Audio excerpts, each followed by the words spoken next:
ফের অ্যাকশনে সিবিআই। ১,০০০ কোটি টাকার ব্যাংক প্রতারণার অভিযোগে বৃহস্পতিবার সকাল থেকে শুরু সিবিআই তল্লাশি। আলিপুর সহ কলকাতার বেশ কয়েকটি জায়গায় একযোগে চলে এই তল্লাশি চলে শ্রেই বলে একটি সংস্থার কর্ণধার সুনীল কানুরিয়া এবং হেমন্ত কানুরিয়ার অফিস এবং বাড়িতে। এদিনও তল্লাশি অভিযানে বাড়তি কেন্দ্রীয় বাহিনীকে মোতায়েন করা হয়। সিবিআই সূত্র জানিয়েছে, 2014 থেকে 2020 সালের মধ্যে এই ফিন্যান্স সংস্থাটি এই টাকা তছরূপ করে বলেই অভিযোগ। ওই ফিন্যান্স সংস্থা ও তারই একটি শাখা সংস্থার 2 অধিকর্তার বিরুদ্ধে মূল অভিযোগ সিবিআই-এর।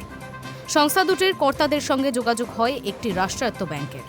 ওই সংস্থা দুটির পক্ষ থেকে টাকা ঋণের জন্য আবেদন জানানো হয়, তার জন্য কিছু নথিও দেওয়া হয়।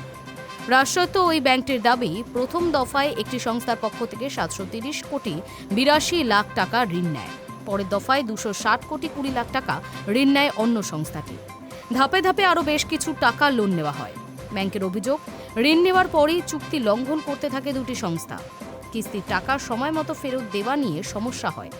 এই ব্যাপারে প্রাথমিক তদন্তের পর সিবিআই এর অভিযোগ, ওই দুটি সংস্থা আরও 6টি ব্যাংক থেকে কয়েক হাজার কোটি টাকার ঋণ নিয়েছে, কিন্তু পুরো টাকা ব্যাংকগুলি ফেরত পায়নি। তবে এই 1,000 কোটি টাকার ব্যাংক জালিয়াতির ব্যাপারে গত 2023 সালে ওই ব্যাংকের 2 কর্তা সিবিআইয়ের কাছে অভিযোগ দায়ের করেন।